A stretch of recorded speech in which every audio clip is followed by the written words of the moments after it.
Welcome to our third module. In this module, we're going to talk about developing natural language processing solutions. Hopefully you've enjoyed all the videos and the demonstration so far, and we're going to go ahead and get started with our next module here. And in this module, we're going to talk about analyzing and translating text. We're going to get into building a question and answer, or we like to refer to as a Q&A solution. We're going to build a conversational language understanding app. We're going to talk about custom classifications and named entity extraction, and then finally speech recognition, synthesis, and translation. So those are the things that we're going to be covering in this module. Now, in our first section, we're going to look at analyzing text, or text analysis, as you'll hear it referred to. And in here, we'll talk about how do we detect language and extract key phrases. We'll get into analyzing sentiment and detecting PII. The analyzing sentiment, sometimes referred to as sentiment analysis. We'll also talk about summarizing text. We'll also look at extracting entities and linked entities. And then finally, we'll look at translating text. So those are going to be the things that we're going to cover in this module here. So let's go ahead and get started with our first one here, and hopefully you enjoy this here. So the first thing we're going to look at here is the Azure AI Language Service. Now, the Azure AI Language Service comes bundled with many different pre-configured features to include language detection, key phrase extraction, sentiment analysis, named entity recognition, or NER, you'll see that acronym, entity linking, summarization, and then finally, PII detection.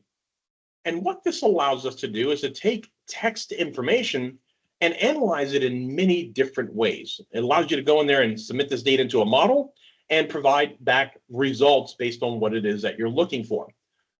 So in the next few slides here, we'll walk through examples of how these technologies actually work. And then when we're done, we'll do a quick demonstration to demonstrate from an application and coding perspective how this would be deployed. So the first thing we're going to look at is language detection. Now, the purpose of the language detection model is to go in and to determine essentially what language the data is, the information is written in. Now, it does follow the ISO 639-1 or 6391, as you'll see it in the code reference. And what this is basically an international standard for how we identify languages, how we write those abbreviated. So English would be EN, French would be FR, and so forth. And this is useful because once I can identify what language something is, then I can go in and use that to process, run other applications to further process the data, or as we refer to as further analysis. So in these examples here, we're going to show you how you would properly format a request, and then what the output of that request would look like. So with natural language detections, what we're looking at here is on the left side, and this will be for all of them, is how the request would be formatted. So in here, we actually specify in our example here a hint. What the hint basically says is, hey, model, we're going to submit some data. And in this case, the data we're going to submit is right here, which is hello world.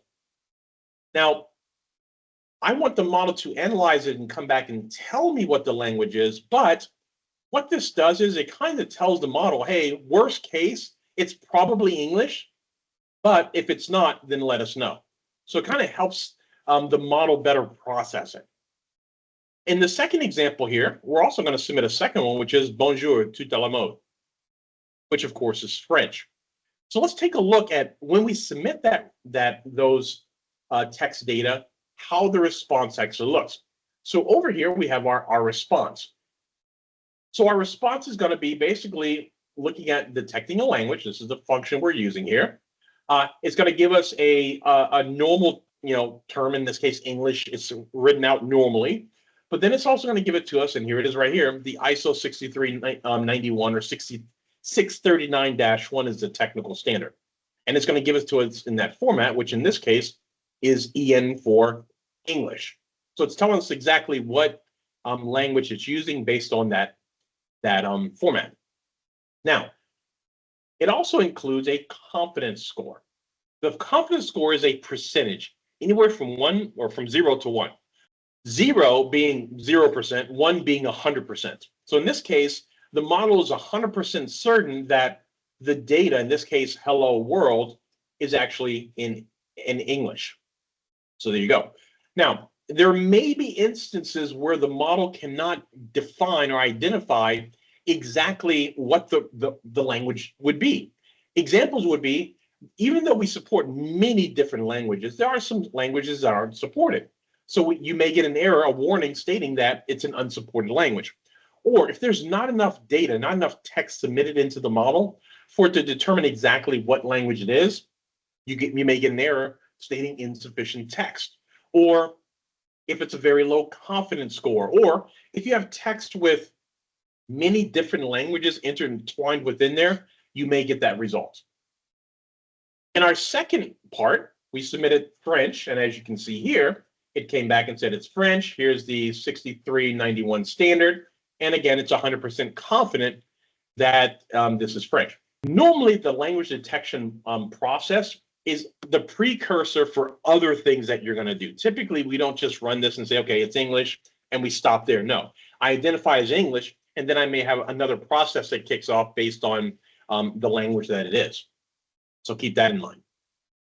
The second example we have for analyzing text would be key phrase extraction.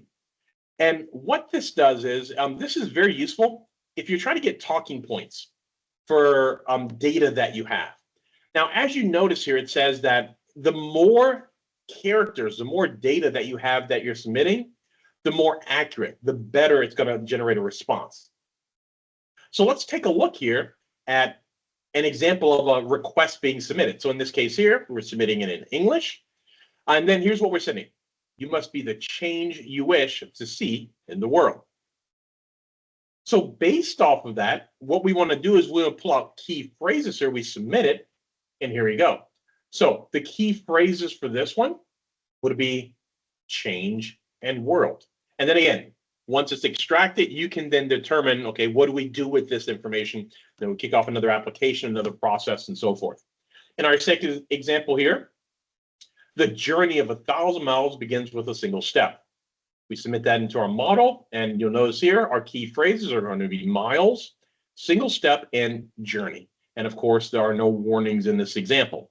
So this is an example of how you can use key phrase extraction to help you, do exactly that, extract key phrases from documentation.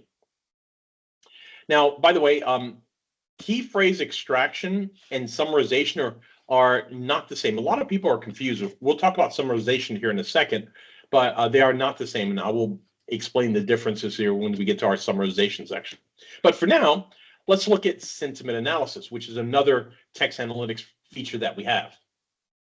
What this does is it allows you to submit data, text, into the model, and it can analyze that text and then basically give it a score on, is the data submitted more neutral, more positive, more negative, or maybe a little bit of both, kind of a mixture of both. So this is, to give you an example of a use case for this is, let's say you're a social media, or your company, you have a social media page, and you want to measure, when individuals, customers, just general people submit comments on your social media page, are they more positive or they're most negative? Let's say it's for a product. Are the comments for this product more positive, more negative, and so forth? You see this a lot with, online vendors like Amazon and so forth, where they sell products online and then they have, comments based off of that. So this is very useful. So here's an example of a request being submitted. So in this case here, smile, life is good. That's what we're going to submit. Now, the way this works is once we submit that request into our model, the first thing you're going to get is an overall score. So generally speaking, overall across the entire phrase, smile, life is good, in this case here, we're about 99% certain that it's positive. Now, just very little, 0.1% negative, possibly, but in this case, we know it's pretty much positive and there's nothing negative. So overall, the phrase smile, life is good is positive. The next thing we do is we break it down on a per sentence basis. So for the first sentence, which is right here, you see smile. In this case, the model says it's overwhelmingly positive in this case. So we're going to make it positive. Now you'll notice here an offset and a length, and you'll see this offset and length option in a lot of the various outputs that you receive, your responses. What the offset means, and notice here it says 0, that tells us the positioning of the word within the sentence. So smile is the first word. So it's the offset starts at the beginning. So the S, the first letter of the word. So S is at the very beginning. So the offset is, in this case, 0. It's at the beginning. The length is how long the word is. So smile, S-M-I-L-E, smile, S-M-I-L-E, or an exclamation point here is 6 characters. So that's what our length is here. So that's how based off of this positioning, we've determined that the word smile is positive.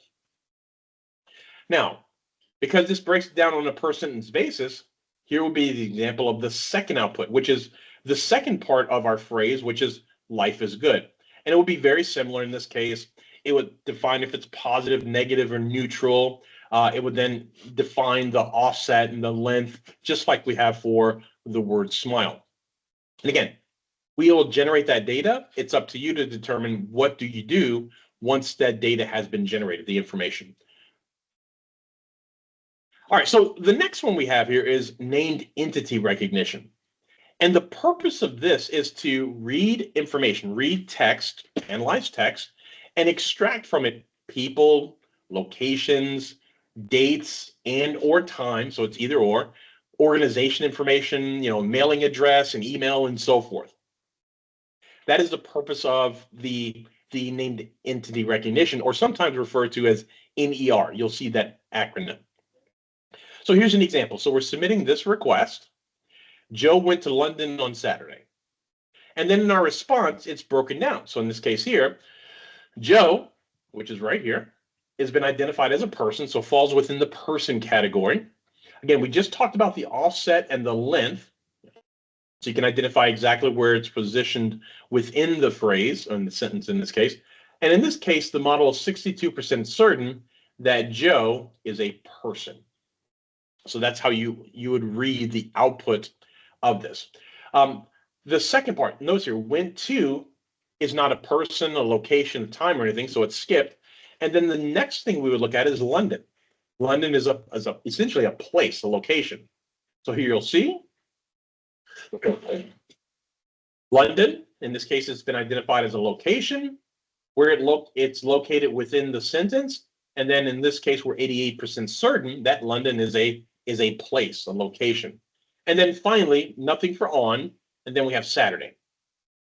Saturday is a date or time. So in this case, it's a date where it's located within our sentence and then our overall confidence score.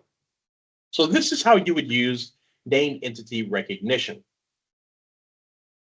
The next one we have here is entity linking.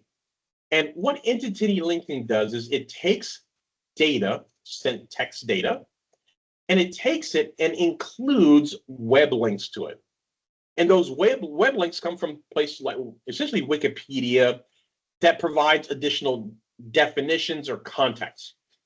So let's give you an example here. I submit a phrase, I saw Venus shining in the sky. So that's the phrase that we're going to submit into the model. And because we're using entity linking, the model comes back and says, okay, I've identified the term Venus, which is right here. And in this case here, we know that Venus is a named entity. So notice here we're using named entity recognition as part of this here. The location where it resides within our phrase, and then our confidence score on exactly what it is, in this case, a name. Now, think about this. Venus could be a flower. Venus could be a person's name. Venus could be one of the planets that we have in our in our galaxy. And because it could be different things, the system has to look at the entire context of the sentence to determine that. So that's where you get your confidence score from. And because we've identified it in this case as a planet, it will come back and it will generate a response based off of that.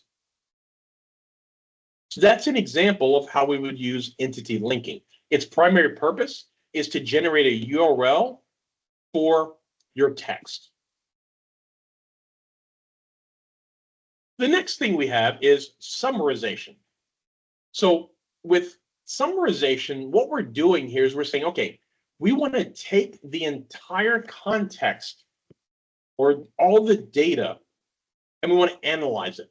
And then based off that analysis, I want to create a summarization on it. Now, there's two ways that we can have the model generate a response or a summary. That is extractive summarization and abstractive summarization. Here's the difference between the two. So if you look at our example here, in our example here, I'm specifying that based off of my text, whatever text it is that I want to submit here, I want you to give me an extractive summarization. So let's talk about what extractive means. Extractive summarization means that we're going to analyze the data, the text, and the response will be a word-for-word summary of the original text. So if I give you an example of Bobby went to the store, he walked 3 blocks and bought a soda while at the store. If I use extractive summarization, the response for that summary would be Bobby went to the store, bought a soda, walked 3 blocks. It's word for word summary based on the text. If I used an abstractive summarization is more general. It'll be reworded. It may replace words. So if my sentence is Bobby went to the store, he walked 3 blocks and bought a soda, if I use extractive summarization, it may say Bobby bought a soda while walking to the store. He walked 3 blocks. Or Bobby walked 3 blocks to get to the store, and at the store he purchased a soda. If you notice, we're not using word-for-word responses based off of the text. We may change some words, we may change the order, but the general meaning of the response is still there. So you have to determine as developers, based on the data, do you want exact information or do you want kind of a summary that may be reworded or abstracted, if you will? So here's our example here. So you would submit the data into the model, and then you would get your response here. Now, again, the response will be based off of if you do extractive or abstractive here, it'll give you the results, the summary results of it, and then, the score, and then, of course, where it's located. Based off of where that information is located in our sentence or paragraph, it'll tell us what it summarized it with. The final component that we have for analyzing text is, identifying PII, personally identifiable information. And with this, we can use it to detect many different identifiable characteristics, like credit card information, someone's name, their social security number, bank account number, email address, full names, whatever it may be. Here's an example. We're submitting a request. In this case, call our office at 312-555-1234 or send an email to support@contosa.com. I can submit this into the model here. And if we're looking for PII, here's our response. So in our response, we'll see here's the redacted text. Call the office at, we've redacted this, or send an email to here. So this is what the output will look like once it's redacted. Now, you may wonder, okay, well, what is it that was redacted? If you look further in the output, you'll see here. So the first thing we removed was this right here, which is text information. Why do we remove it? Because it fell under the category of a phone number. We talked about offsets and lengths, so we know exactly where it resides within the paragraph or sentence. And then our confidence score.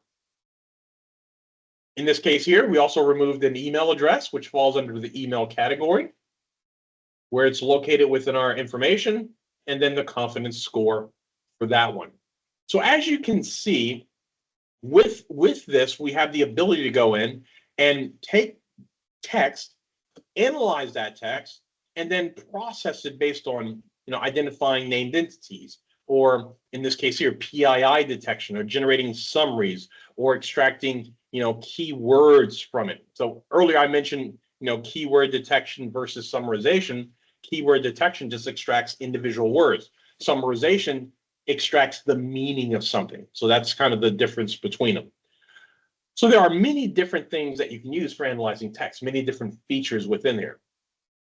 So what we'll do now is we'll go in and I'll do a demonstration for you to show you how we can do this. And in our demonstration, we'll look at detecting languages, looking at the sentiment or sentiment analysis. We'll identify key phrases.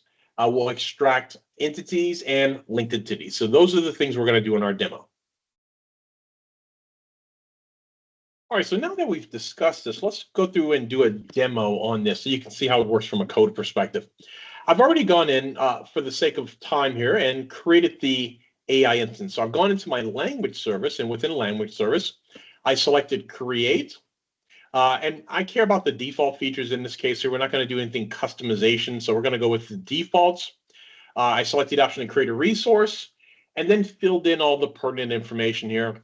On the main page, I filled in everything, selected the box. For everything else, I just kept it with the default settings for now. We don't need that.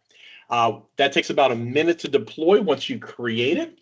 And you can see that I have my instance here called Language Demo AI, or Lang Demo AI for our demo.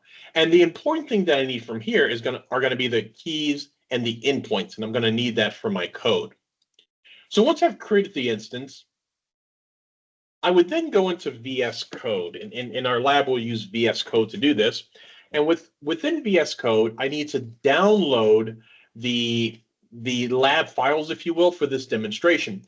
So I'm going to do a git clone. And I've already pulled these down, but you would hit Control-Shift-P, type in git clone, and you're going to download or clone the repository from https://githubs.com/Microsoft Learning/MS learn/ or I should say -AI-language, which you'll see here on the screen. That is going to give you all the lab files that you need here. In this case here, we're going to be dealing with analyzed text. We're going to do our text analysis first here. Now, for this demo, what we've done is we've created 5 different reviews. These are the files that we're going to be analyzing here. So the first one, Good Hotel and Staff, the Royal Hotel of UK London, the date, and then some comments here. Review number 2, same thing. Review number 3, 4, and 5. So these are the reviews that we're going to be analyzing as part of our text analysis here. So the first thing that I'll need to do as part of this here is I'll need to go in and I'll need to analyze, or I'll need to actually install the package first. So what we're going to do here is we're going to do a .NET package or add package, and the package that we're going to be analyzing in this case, whoops, and I just screwed that up. Let's go back in here. Open up a terminal, there we go. So we're going to do a .NET add package, and it's going to be azure.ai.textanalytics, and then the version that we're going to run. So we're going to install that package there. There we go. And I've already got the package installed as part of this process. So the next thing I want to do is I want to go into my app settings.json. And this is where I'm going to specify my API endpoint as well as the key that we're going to use. So we're going to use the endpoint and key that we created from our instance here. So I'm going to go ahead and put in the endpoint in here. There's our API endpoint, as well as I'll just take one of the keys. It doesn't matter which key you use as long as you use one of the keys. So we're going to use that. I'm going to save this because this is what's going to be used. These are, let's call it the credentials that are going to be used for my client, for my request. So now if I go to my program.cs, there are some things that I'll need to do. So the first thing that I'll need to do is import some specific namespaces that pertain to this. And let's go ahead and import those in here. So we're going to use Azure. We're going to use Azure AI Text Analytics. So those are the two that we're going to be using as part of this process. Now, so once I do that, one of the first things, the real important thing that I'll need to do besides my app settings is I need to create a client. So we'll need to create a client using that endpoint and key that I defined in my app settings.json. So I'm going to go in here and I'm going to essentially use this code here to generate that client. So we're going to create some credentials. We're going to create a new Azure key credential. And from that, we're going to use the AI key that I specified here. Here's my service key right here. And we're also going to specify the endpoint that we're going to use as part of this here. So those are the credentials, if you will, that are going to be used to create the client that we're going to generate. So I'm going to go ahead and save this here. And just to give you a quick demo, let's just make sure that this works. So in order to make sure that this works, let's go ahead and do a test run here. So we're going to do a .NET run. And all this is going to do right now is going to extract the reviews. Remember, we have that review folder here with 5 different reviews. So you'll see here that it did go out and it performed the read. It extracted the files. So here we go. Here's our review 1.txt. And then all the comments with the time steps and so forth. Review 2, review 3, review 4, and so forth. So we're just making sure that it works at this point. So now, the next thing, now we start really getting into the process. And essentially, we're pulling the reviews from here. We need to analyze those. So in our first example, what we're going to do is we're going to extract the language type from it. So we're going to go in. And again, I'm just pasting this for simplicity's sake, because if you witness me typing this in, we will be here for quite a while, my friends. So in this case here, we're going to use the get language function to detect the language for each one of the reviews that we have. So let's go ahead and save this here. I'm going to clear this and let's go ahead and execute this. Oops. There we go. Let's do a .NET run.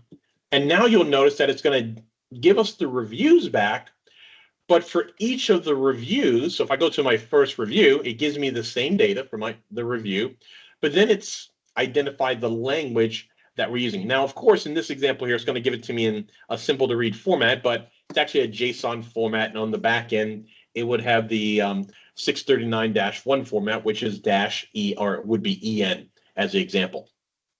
All right, so you can see that one's English. The second review is English also. If we go further down, we'll see our 5th review is actually in French in this case. So you can see here's the review, and our language detection function identified it as being French.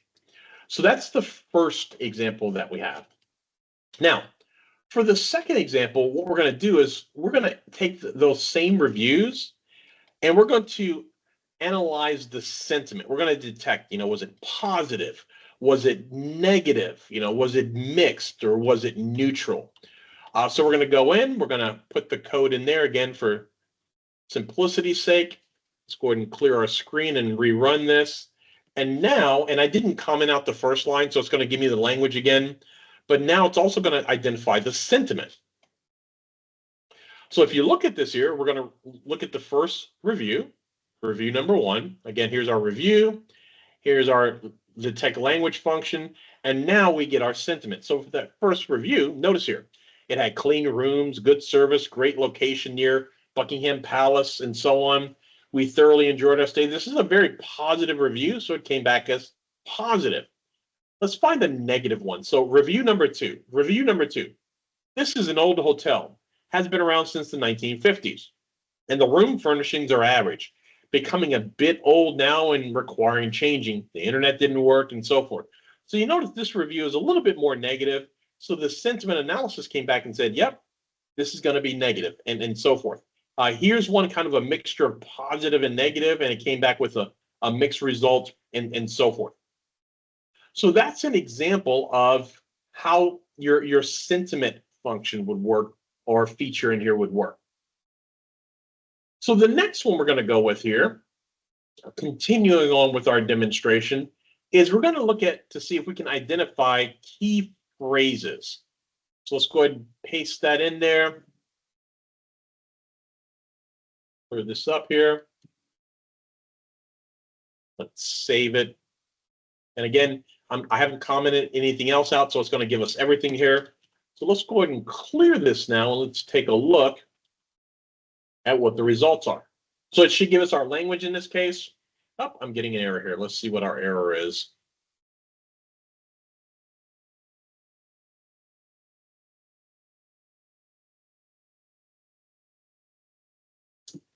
All right. The perils of coding here. So let's rerun this again. I forgot to close my brackets there, my closing brackets. All right, so now we'll see here. Let's go through this here. Let's clear this and rerun it here so you can see. We're going to pull some key phrases from this. So let's take our first example here, review number 1. Now, clean rooms, good service, great location near Buckingham Palace and Westminster Abbey, and so forth. So again, it detected as in English, it's positive, and here are the key phrases that it extracted from this comment. And there's some more that you see here. For our second one, again, key phrases and so on. Now, again, what you do with that is up to you. The goal of this is just to extract those for you. So now let's look at another example here, and let's go ahead and extract entities. So this would be things like people, addresses, key components like that. So we're going to go ahead and let's clean this up a little bit here. Clear this out. And now let's take a look at some key entities here. So let's go ahead and run this.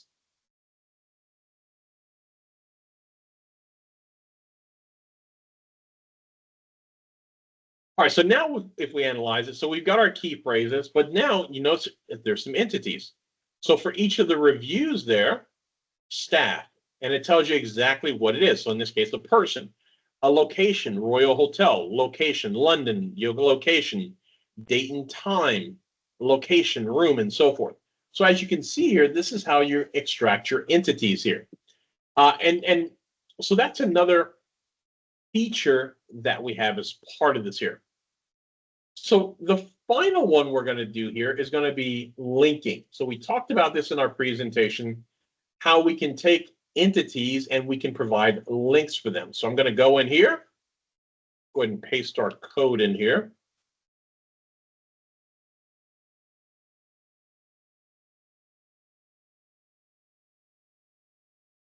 And let's clear our canvas here and let's rerun this so you can get an idea of exactly what this is doing here. Now, again, the outputs are going to be a lot longer because I haven't commented out any of our other code. So it's going to rerun all the code along with what we're looking at here, which is linked entities. So if I go into let's go into our first one here, review 1. We still have our key phrases, our entities listed here. And then here are the links. So notice here, it provided links based on the content. So good music, it looked up, provided a Wikipedia link for that. The hotel provided that. The Royal Hotel. So it takes you to the Wikipedia page for the Royal Hotel.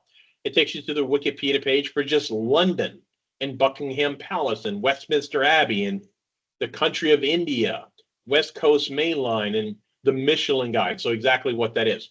So this is an example of using essentially extracting information and then generating links or extracted linked entities as part of this process.